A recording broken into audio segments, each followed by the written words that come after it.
Hello, my name's Paul. I'm the accidental bookseller. Welcome to the channel. Today it's the horror book tag of 2025, something I've been looking forward to. And like I did with the Mammoth book tag, I'm going to do an extended version, expand on some of the questions, and I've also added some questions as well. So I've been nominated by Charlotte at Charlotte's Shelves, who I believe designed this particular tag for this year. And going back a few years, there was a horror book tag designed by, I believe it was designed by Booktube. So I've taken some of the questions from there and expanded on some of the answers. So that's my plan of action. So we'll start off with question 1. Which horror has the most iconic, unforgettable villain or monster? So I'm going to choose Boris Dragasani from Necroscope 1. A much underrated author is Brian Lumley. If you're a regular to the channel, you will know that and you look above me, you'll see that I collect Brian Lumley books, 4 shelves worth, and all the Necroscope books particularly. So why is Boris Dragasani an unforgettable villain? Well, I'm going to read you the synopsis, and there are about, I'm going to say 12 to 15 books in the Necroscope series. The Outer Limits of Horror. From the undead vampire in the Romanian mausoleum, Boris Dragasani tries to draw an evil force so powerful he will gain supremacy in the ultra-secret paranormal agency he works for in Russia. His official job is as a necroscope. His speciality is tearing secrets from the souls of newly dead traitors. And England too has her necroscope, her communicator with the dead. When Harry Keogh is recruited by the British Secret Service to take on the paranormal menace from behind the Iron Curtain, the stage is set for the most horrifying, violent, supernatural confrontation ever. Necroscope is a brilliantly inventive horror novel from the author of the Psychomet trilogy.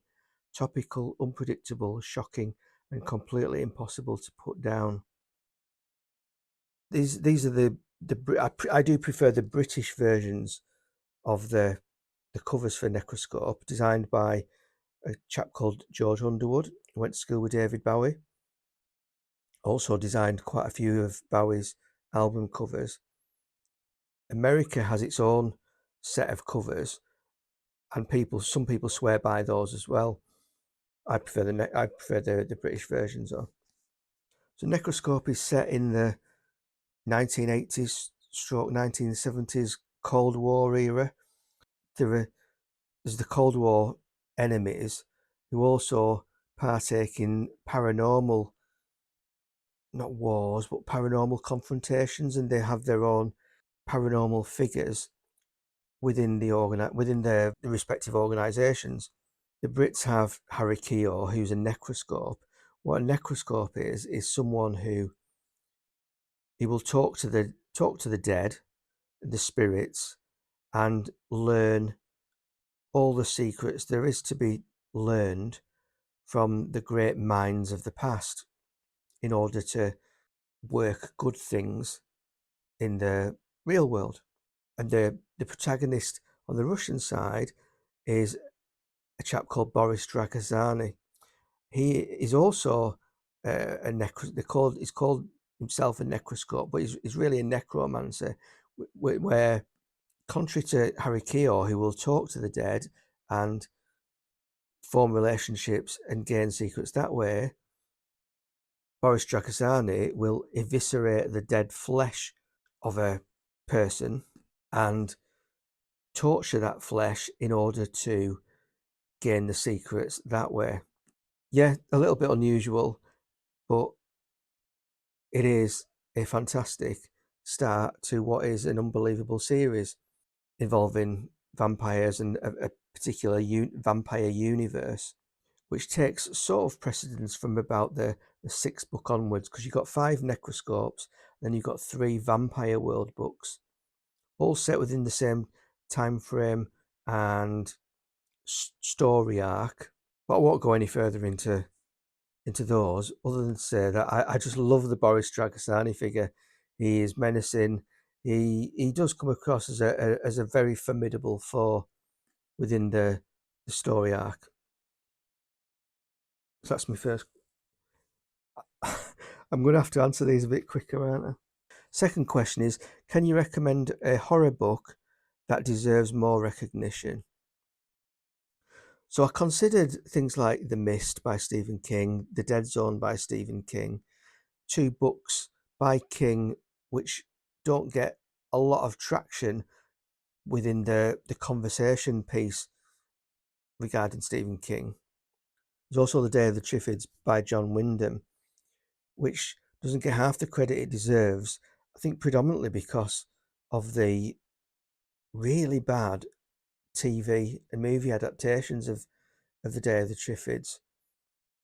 The book is just beautifully written, and when you read it, you can see real direct influences on things like The Walking Dead.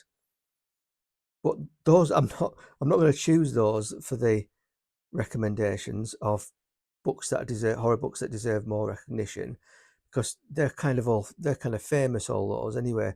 I'm going to choose ones from the not so famous spectrum. And the first is the Masquerade of the Red Death trilogy by Robert Weinberg. Vampire the Masquerade trilogy, it can also be known as. So 3 books in the series. Blood Wars. Love that cover.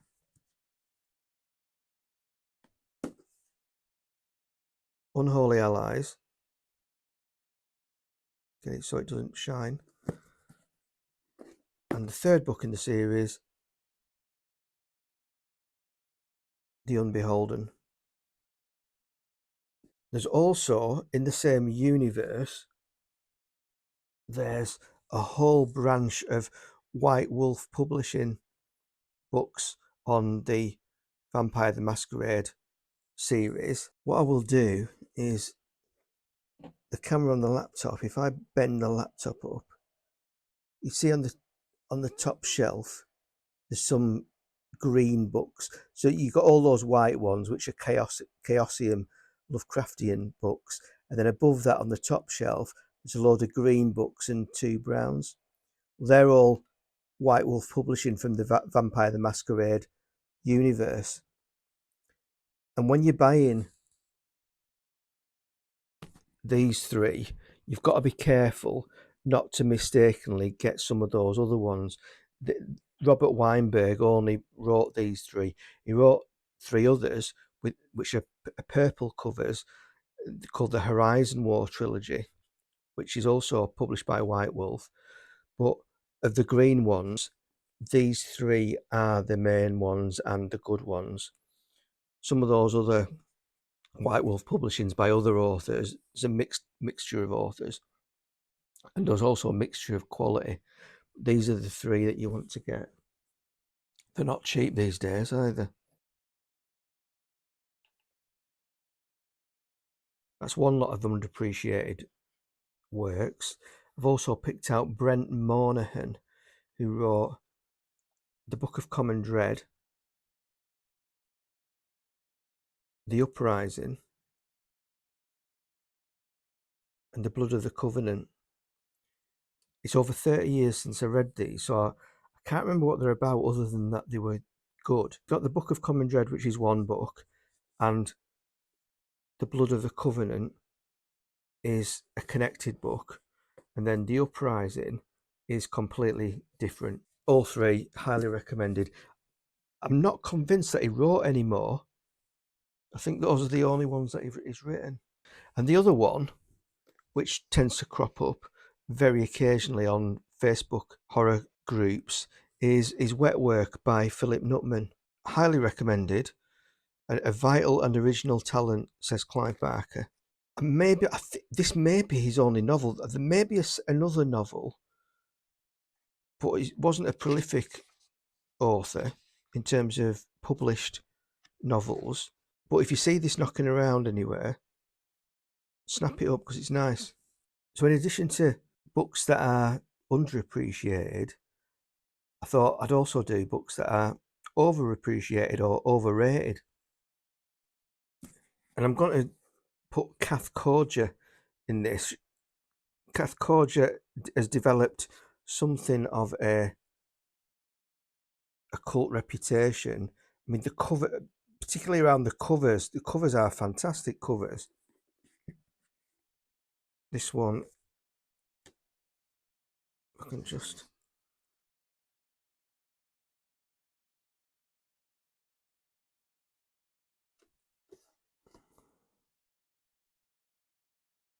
This shiny one.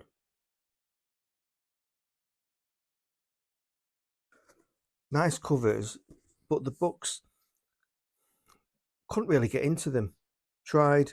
They have their fans, but didn't really do anything for me. Another book which is I think is majorly overrated is House of Leaves by Mark Danielewski. It's it's too it's too clever for its own good.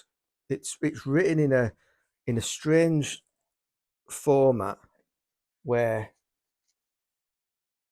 you might only have a couple of words on particular pages.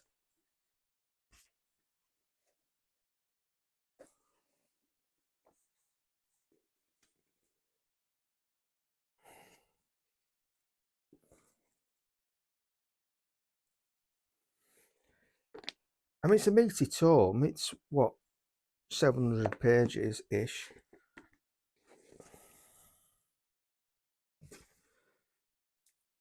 But like I say, it's too. I think it tries to be too clever for its own good. It's very much got a cult following, and it's had a cult following ever since it come out. Really, I would just my opinion, but I think the cult following, not predominantly, but there's just a connection, in my opinion, between the style and the manner it's presented, rather than the story or lack of. It's probably a little bit unfair, but it did nothing for me. And in fact, the various types of style of presentation doesn't really help you stay connected within the plot itself. There's just a disjointed feel as you're reading it, and you just can never really get into it. So there may be an atmosphere if you could get into it and concentrate, but it's just quite hard when it's presented in such a manner. Wasn't for me, and I just think it's massively overrated. The final author who I'm going to say is overrated, not just the book, but in this particular instance, I'm going to say Poppy Z. Bright, Exquisite Corpse. I've also read Drawing Blood by Poppy Z. Bright. In the mid 1990s, New Orleans was kind of an it place culturally for dark culture. Anne Rice was from New Orleans, who wrote the Interview with the Vampire books, and Trent Reznor from Nine Inch Nails. I don't think he recorded the Downward Spiral in New Orleans. I think it was sometime during that period. I remember in Marilyn Manson's The Long Hard Road Out of Hell, there's segments of that in New Orleans that are connected to Nine Inch Nails as well. But it was the cultural place to be for dark culture, and Poppy Z. Bright was also either from New Orleans or from the vicinity. I wouldn't say there was a bandwagon as such, but Poppy Z. Bright fell in on the hype train surrounding dark culture in New Orleans, and it's just terribly overrated. I'd read Drawing Blood, which is another Poppy Z. Bright book. I can't remember which order I read them in, whether I read Drawing Blood and then Exquisite Corpse or vice versa. But I know I read one, and I thought, well, I need to read two just to make sure that it's just not just me. It could be just me that didn't see something in the first book. But I read the second book and I thought, there's nothing to this. Couldn't get into it. I didn't think there was very much going on. Not for me. 2 questions down. 3, share a subgenre you love. I'm going to say post-apocalypse. Not just zombies, but just everything about the post-apocalypse scene.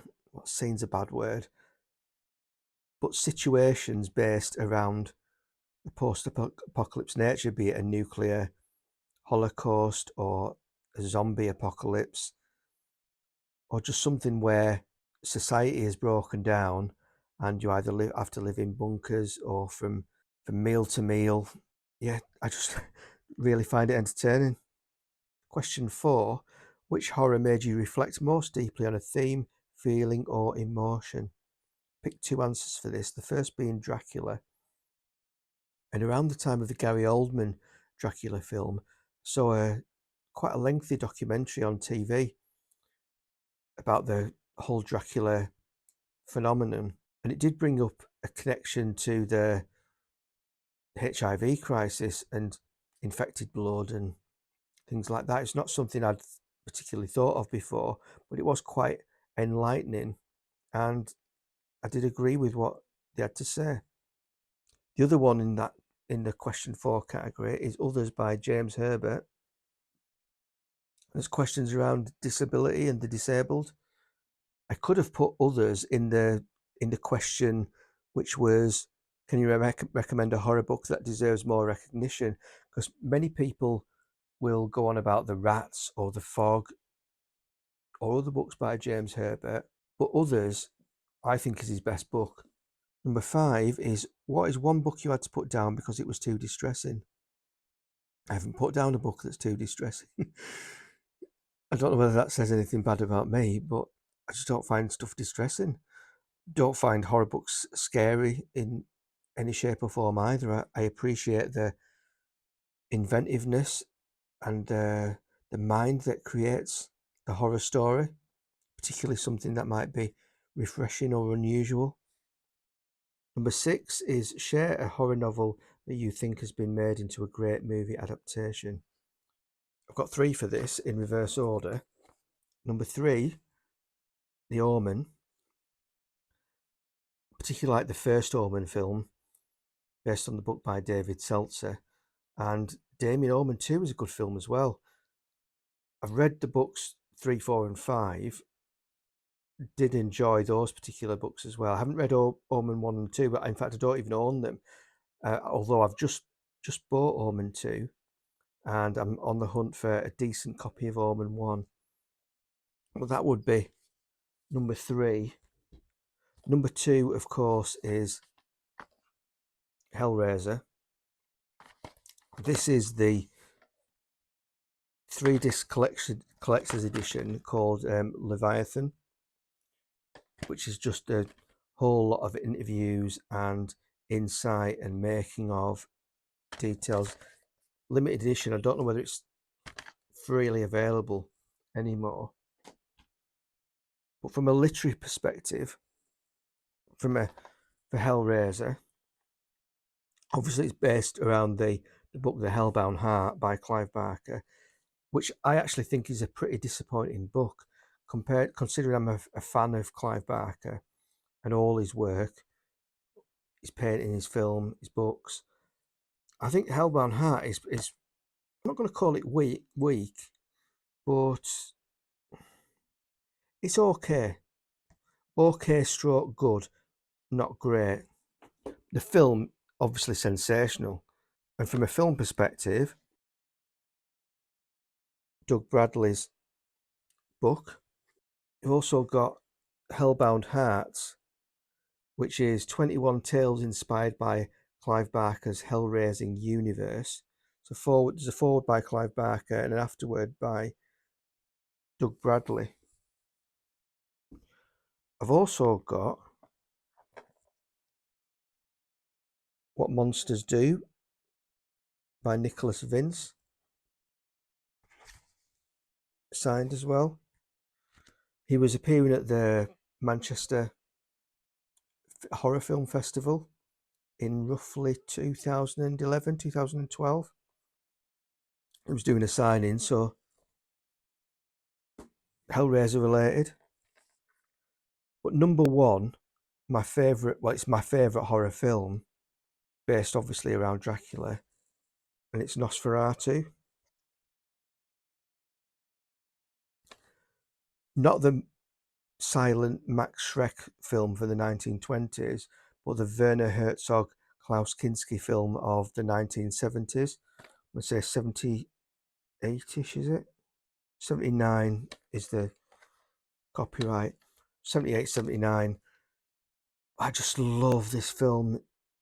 You could call it arty, I guess, but the brooding atmosphere, the incidental music, Klaus Kinski, Isabella Gianni, Bruno Ganz.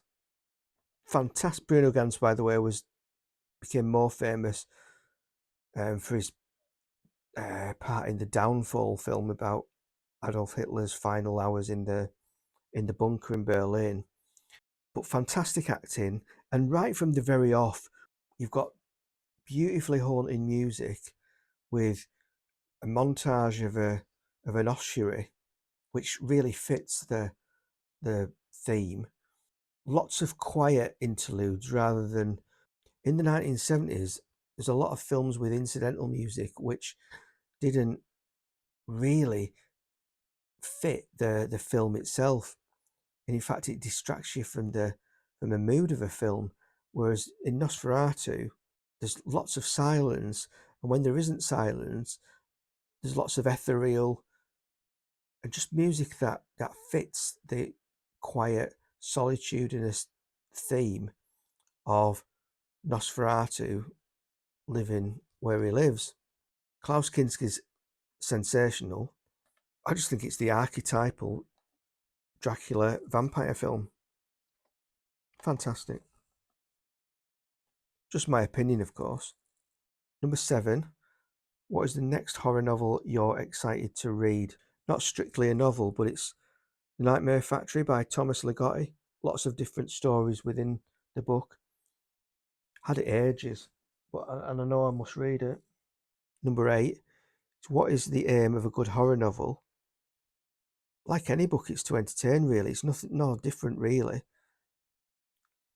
Yes, it's good if it's visceral, in my opinion, and original and imaginative, but essentially it's to entertain. Number 9. What is a trope of horror convention that annoys you? Again, this is the same as any fiction book, really. And I put something / some secret from his past. So where you've got a protagonist and there's something gone on in the past that he's got to learn from or draw from. If I'm in a bookshop reading the blurb on the back of a book and it mentions, and something happened in his past which will come to haunt him, or will come to that he's got to learn from, or it's going straight back down. So many of those things. I'm not a big fan of happy endings for the sake of it either. From a horror perspective, I guess the vampire books that I prefer, the Necroscope books, the Vampire the Masquerade books, it concentrates on the violence of the bloodlust of the vampire rather than the romantic desire, a romantic desire connection. And it's just a popular sort of submissive trope of the lady who is enamored by and hypnotized by a vampire and his cunning skills, and find it a bit boring, to be honest. Not for me. It's been done to death. Number 10. How does atmosphere play a role in your enjoyment of a horror novel? It does depend on the horror novel. Some books I'm not too focused or particularly bothered on the atmosphere, but certainly within Lovecraftian circles, and by Lovecraftian I mean any books by H.P. Lovecraft, Clark Ashton Smith, the early and Lumley books, Arthur Machen, anyone in the Lovecraftian circle of using the Cthulhu mythos, where they'll go to a remote town where the the townsfolk are a bit weird in a, I guess, in a Wicker Man type way. The buildings are shaped in a odd form at weird angles. Anything that's described in that way is Lovecraftian, and the more that's done, the greater the dark brooding atmosphere within the novel. And anything Cthulhu mythos related really does need that type of atmosphere building. The final 5 questions are the questions that I've got from Bookubus. How and when did you get into horror? I don't know whether there was a particular how, but when was when I was age 12. And question 12 is, what was the first horror book you read? I can't remember whether it's Carrie or Omen 3, The Final Conflict. It's one or the other. It might be The Final Conflict, because I think I might have read that in the spring of the year that I was 12, and Carrie was definitely in the summer. Number 13, recommend a book for someone who is new to the horror genre. I've got 2 for you. Mentioned them both before. Obviously, there's The House on the Borderland by William Hope Hodgson. I'll read the blurb on the back. The House on the Borderland is a true classic of dark fantasy. It blends haunting visions of far future cataclysm and unearthly trans-dimensional odysseys with a terrifying story of one man's battle against monsters from the pit. In its power to grip, astound and terrify readers as it takes them to the far reaches of a bizarre alien cosmos, it is unrivaled in imaginative fiction. It's just a fantastic book written in, I want to say, around the 1905 mark. Yeah, his first novel was published in 1907. So I know he died in the First World War, so it's going to be around the 1910 mark. And on a similar note, you've got The Burrows Beneath by Brian Lumley. One of his earlier works. From the darkly fantastic worlds of H.P. Lovecraft's world-famous Cthulhu mythos comes a grimly compelling novel of the ultimate war between men and monsters spawned in hell. For millennia, men have strutted in puny pride over the fragile surface of the earth, arrogantly proclaiming themselves masters of creation. But now their feeble investigations have disturbed the planet's original rulers far beneath the globe's crust, and mankind's placid dreams are about to be wrenched into shattering nightmare. Very similar in atmosphere to The House on the Borderland because it is Lovecraftian in nature. This is more Lovecraftian than William Hope Hodgson. But much is made of the Necroscope series by Brian Lumley, and rightly so. But the Titus Crow series is a very, very good series. The final couple of books are good but not great, but certainly the first 2 in the series, and Burrows Beneath is the first. You can't go wrong if you're starting out your horror journey with the Burrows Beneath. Question 14. What was the last horror book you bought? Well, I don't know which order I'm going to post them into YouTube. It might be the very preceding one to this is an unboxing video. But if you look around the date of this particular video to an unboxing video, you will see the last horror book that I bought. I'll leave it there as a surprise. Number 15 is, what horror book are you most anticipating reading? And I'm going to say Deep Hill by Clive Barker. It's not been released. There's no news about it, but it's been coming for years and years and years. I don't know how many years. It's going to be at least 4 or 5 or 6 years that it's been coming, and it's never quite got here. I believe that it's near, but it's not been announced, but it seems appropriate to end this particular tag on Deep Hill by Clive Barker. Well, there you go. That's the 15 questions for this horror book tag extended edition. If you liked it and want to see more videos by me, by all means click like, click subscribe. It would be very much appreciated. And if you do decide to watch some more videos by me. I'll see you next time. Thank you very much. Goodbye.